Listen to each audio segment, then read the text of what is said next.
Jim Chalmers, welcome to the program. Yeah.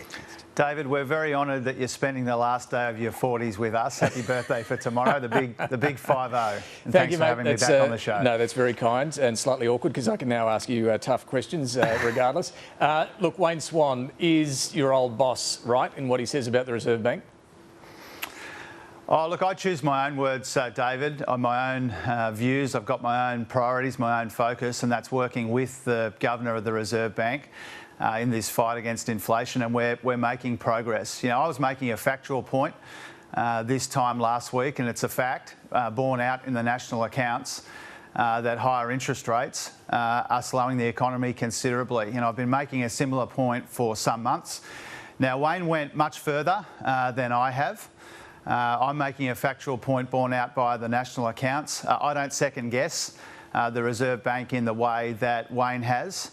My focus is on working with Governor Bullock. I've got a lot of respect for Governor Bullock. Our objectives are actually aligned to get on top of this inflation challenge, and we need to do that without ignoring the risks to growth. And do those sort of comments from Wayne Swan undermine confidence in the Reserve Bank? Well, first of all, I think it would be unusual if only former Liberal treasurers are allowed to engage in commentary about interest rates and the economy. You know, we had former treasurers Howard, Costello and Frydenberg all out in the last few days, and so I think Wayne's entitled to express a view as well as a former treasurer. Weren't they largely defending the independence and integrity of the Reserve Bank, though? I'm always defending the integrity of and the independence of the Reserve Bank. In fact, with my RBA reforms, I'm trying to advance the independence of the Reserve Bank. I've made it really clear, as has Governor Bullock, that we work closely together, we work well together, our interests are aligned here. We've got the same objectives, we've got slightly different responsibilities, which I think is what Katina was getting to on the couch a moment ago. But we're making good progress together. When I came to office, inflation had a 6 in front of it under the Liberals. It's now got a 3 in front of it, and we expect it to moderate further. So just on that, bottom line, do you agree the Reserve Bank's main priority should be getting inflation down within that 2 to 3% target zone? Well, they've got a dual mandate. That's an important part of the mandate. They also need to be cognisant of conditions in the labour market. We want to see get as close as we can to full employment, for example, in the labour market, and they weigh all of those things up. We make that clear in the agreement that we have with the independent Reserve Bank, and I cherish that independence. As I said a moment ago, I'm trying to strengthen that independence. Now, inflation has come down really quite considerably since its peak in the year that we were elected, but we need it to moderate further and faster. That's why our budget surpluses are so important. It's why our responsible economic management is so important, the way that we designed this cost of living relief, because we can maintain this primary focus on inflation, but we can do that without ignoring the risks to growth.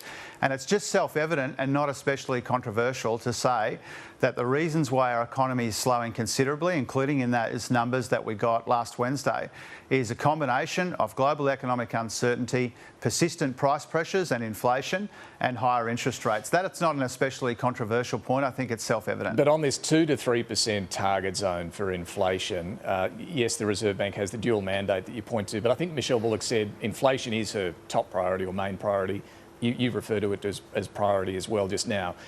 You're not open to shifting that target zone. You defend it remaining at 2 to 3%. Absolutely, and we made that clear when we released the Reserve Bank review. They endorsed the 2 to 3% target. They said that the Governor should shoot for around the midpoint of that target, and we've endorsed that by saying that we agree with it. And I'd also make the point, David, from your question, I mean, it's our primary focus too is on the fight against inflation. The point that we've made around the national accounts is that if we'd taken the advice of our opponents and our critics and cut harsher and harder at budget time, then we'd be in recession right now. That would have been a recipe for recession. Our opponents would have us in recession right now. And I think a lot of the commentary and the criticism which we've seen, particularly in the last week, reflects the fact that our opponents and our critics desperately want us to be in recession for political reasons. They're very disappointed that we're not in recession. I think it's a good thing that we've avoided recession. Government spending has played a part in that, and if we'd taken the free advice that we got at budget time, the economy would be going backwards and people would be under even more pressure right now. But in per capita terms, we are going backwards. We are in what some call this per capita recession. We know people have run down their savings. People are absolutely feeling this. The governor talked about people might have to sell their homes as well. What are your plans to get productivity and growth moving? Well, we've got sort of three phases of this, David. In the near term, we're rolling out the cost of living relief, and that's important, and we're investing in health and other services, and we know from the national accounts that that's one of the reasons why there's any growth in the economy whatsoever. In the medium term, we're building more houses, we're boosting renewables, we're training people for the jobs and opportunities where we can adapt and better adopt technology. And we've also made it clear in productivity that we think the big opportunities here the combination of energy and technology and human capital. We're also making the economy more competitive and dynamic with our competition policy reforms. And so we're acting on a number of fronts to make our economy more productive, more dynamic and more competitive. We're doing that in a way which recognises we've got some near-term pressures that we need to help people manage, the cost of living primarily and inflation. But we haven't taken our eye off the ball when it comes to some of these longer-term opportunities as well, and that's why we've got a substantial reform agenda. But even the Productivity Commissioner you appointed, Danielle Wood, she's expressed some doubts over the productivity you'll get out of your Future Made in Australia plans, or indeed the expansion of the care sector that you talk about. Well, what we've said about the care sector is it's becoming a bigger and bigger part of our economy. We've made big investments in the care sector, and it's an area where it's been difficult to get more productivity and difficult to measure more productivity as well. And so we've asked the Productivity Commission and Commissioner and the Chair to make that a big priority in the work that they advise us on. So you've defended the government spending as keeping us from recession. So in the budget update at the end of the year, and then, as I understand it, a March budget before the election, will you follow the same strategy? You're willing to spend more, even if that keeps inflation a little higher? Well, a couple of things about that. I mean, first of all, 2/3 of the OECD has had a negative quarter of growth or worse, and we've avoided that. We see that as a good thing. Our opponents and critics see that as a bad thing. We know from the national accounts last Wednesday that without government investment growth in areas like Medicare and medicines, then the economy would have gone backwards in the June quarter. Indeed, it would have gone backwards in the quarter before that as well. We think it's better to avoid a recession rather than clean up after one, and that's where we differ from our political opponents and our critics. Even if it keeps inflation elevated, above 3%? Well, there's not much evidence, David, or not any evidence that I'm aware of, that the combination of government spending is the primary determinant of prices in our economy. It has I think impact, that's the point. Well, the point that Michelle Bullock was making is it's not the main game. Government budgets aren't the primary determinant of prices in the economy. We are helping when it comes to electricity, early childhood education, rent, and in other ways. The ABS has made that clear. We can help. It's not the primary determinant. And you asked me about the mid-year budget update. We'll do what we've done in the other updates and the other budgets, which is factor in the conditions as we find them, the challenges that we confront. We'll continue to make the right economic decisions for the right economic reasons. And so far, we know from those June quarter national accounts, which came out last week, that we've been getting the balance broadly right. So just on spending, some of your colleagues want the government to put some sort of dental care into Medicare. Can you afford that? Oh, look, we've got pretty severe budget constraints. We make that clear privately and publicly. There are way more good ideas than there are capacity to fund them. But obviously, as the architects of Medicare, we've spent billions of dollars already this parliamentary term strengthening Medicare for the future. We get all kinds of suggestions from colleagues and others about how we might be able to do more of that.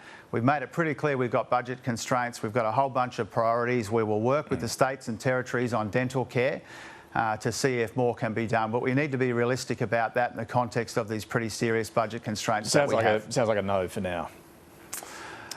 Oh, well, it's not something we're announcing today, David. It's something that we're interested in talking with people about. We are engaging with the states and with the colleagues on it. And we're the Labor Party, David. We want to strengthen Medicare as much as we can, as soon as we can, but we need to do that in a responsible way which recognises the constraints in the budget. What about aged care? Will the reforms that you're maybe putting forward this week that you've been working on behind the scenes with the coalition, will they mean more taxpayer spending or less? Well, we've made it really clear, David, that these reforms are all about providing better services for more people in a more sustainable way without introducing a new tax or changing the treatment of the family home. So what we are proposing, coming out of the great work of the task force and Minister Annika Wells working closely with Mark Butler, is we're looking at those task force recommendations. We need to change the way that aged care is funded because it's a huge medium-term and long-term pressure on the budget. We've said we'd like to do that in a bipartisan way, given the long timeframes that we're talking about here. There will be some elements of that which requires more government investment. There are some areas where it requires a bigger contribution from people who can afford to do that. But we're genuine when we say we want to get a bipartisan outcome. Annika Wells has been working on this for years. Her and Mark Butler have been engaged with the opposition for months. We've given them a lot of detail a long time ago so that they may consider it in good faith. And ideally, we'd have more to say about this quite soon. Well, yeah, they can test whether they've got enough detail. Can you tell us, you talk about a bigger contribution from users, how much will people pay? I think people know from the task force and in other public commentary that we've made that when you see the way that growth in aged care spending is such a bigger and bigger part of the budget going forward in the coming decades, that business as usual is not going to fund in a sustainable way the aged care services that more Australians need and deserve. You know, it's great that people are living longer and healthier lives. That's a wonderful thing, a terrific thing, and we've got to make sure that it's sustainable. But why can't you tell us, Treasurer, people want to know what you're talking about here. I don't know why there's no transparency around this. How much are people going to pay? Well, partly because it's subject to trying to land an agreement with the opposition. You know, we're genuine when we say we want to get to a bipartisan outcome. We haven't been engaged in that negotiation or that discussion publicly. We've been trying to land it in an appropriate and a respectful way, which recognises that the opposition has their own decision-making system that they have to work through. But ideally, David, hopefully we'll be able to say more about this relatively soon. We want to land an agreement, and we want to do that because we want to provide better services for more people in a more sustainable way. That's government spending. I want to ask you about revenue that you're getting in the door as well. I know a few weeks ago you warned of a, $3 billion hit to revenues because of the iron ore price coming off. It's come off more since then. Is there any update on that figure? Well, first of all, I mean, commodity prices are an important contribution to the budget, but not the only reason why we've been able to deliver those two surpluses in our first 2 years. The strength of the labour market's been a big part of it as well. But what we've seen in iron ore and actually also in met coal is prices have come off, I think, around 40% since the start of the year. Really quite a substantial drop in prices for those two key commodities. So one of the scenarios that Treasury has provided us as if we continue to see that kind of drop in some of our key commodities, it could cost the budget something like $4.5 billion. So that's one scenario that we're looking at. But more broadly, David, what we're seeing in the commodity markets, whether it's iron ore, met coal, but also the oil price, which has been really quite incredibly volatile as well, is this is a real sign of weakness in the global economy, uncertainty and volatility and risk in the global economy, and we're not immune from it. Our economy's not immune from it, nor is our budget. Speaking of the global economy, there's been some talk about you may be going to China soon. You'd be the first Treasurer in 7 years to do so. Can you confirm whether that trip's happening? I can, David. You know, we've agreed to a strategic economic dialogue with my Chinese counterparts, and I'm looking forward to joining them in the last week of September. Most likely on or around the 27th of September, I'll be going to Beijing. You're quite right that that would be the first visit by a Treasurer in 7 years. It will be the first ministerial visit this year. This is all about recognising that there's a lot at stake and a lot to gain from a relationship which is more stable and stronger and more prosperous. We want to make sure that we are maximising this really important economic relationship with our key trading partner. It's a relationship which is full of complexity but also full of opportunity, and I want to help the government maximise that opportunity for the Australian people, workers, businesses, employers, investors. It does have its complexities. No doubt you'll raise the remaining trade restrictions on Australian lobster, and no doubt they will raise Australia's foreign investment rules. Can I just ask you, do you want China's investment in critical minerals processing in Australia or not? Well, we want to make sure that our foreign investment regime is non-discriminatory. It's not about one country or another. You know, part of the reason I'm reforming the foreign investment regime is because I want to strengthen it in areas like critical minerals, critical infrastructure, critical data, and I want to streamline it for areas where there are fewer concerns. That's not about one country or another. I'm looking forward to speaking about that with my Chinese counterparts later this month. And the Strategic Economic Dialogue does give us the opportunity to work through issues like that, work through issues around the trade restrictions, to compare notes on how we're seeing the global economy. It's a really important opportunity, I think, to maximise and further stabilise that really important relationship and to work through any issues that either side might want to raise. Our final one, Treasurer, on the census. You are the Minister ultimately responsible for the census. Can you clear up, will there be in the next census questions on both sexual preference and gender identity? There will, David. You know, we'll be adding a new topic which covers both sexual orientation and gender. That'll be the first time in the 2026 census. You know, we have listened to the community. We've worked very closely with the Australian Bureau of Statistics. I wanted to say how professional and diligent and sensitive the Chief Statistician, David Gruen, has been as we've worked through these issues. LGBTIQ plus Australians matter. They have been heard and they will count in the 2026 census. Because it was only 10 days ago or so that you were saying there wouldn't be these questions, you were worried about it being weaponised. You've changed your view on that.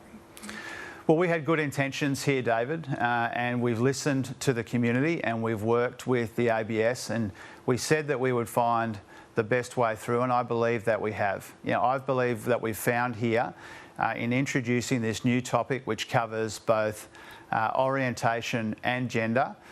We believe that in listening and in working with the ABS and the community and consulting in a really genuine way, we've found the best way forward. Are you able to share those questions with us yet? What's the process from here?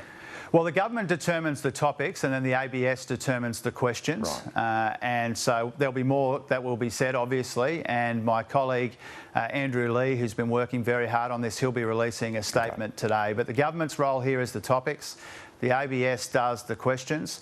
They will continue to work in a professional and diligent and sensitive way with the community to make sure that we get this right. I'm confident that we will. Okay, because the latest comments from the PM were that there'd be a question on sexual preference, but there's already an existing question on identity that could cover the gender issue. You're now saying it'll be a standalone topic that covers both of those things. Well, the Prime Minister was talking about making one change, and that's what we're doing. We're introducing a topic for the first time which covers both sexual orientation and gender. The ABS will find the best way to do that. But really, the message that we want to ensure that Australians hear from us today is that we understand the feedback that we got. We listened to that. We took it very seriously. We listened very genuinely. We said that we would find the best way to do this, and I believe that we have and we will. And the ABS will continue to refine the actual wording of the questions now that this additional topic has been added. All right, Treasurer Jim Chalmers, thanks very much for joining us this morning.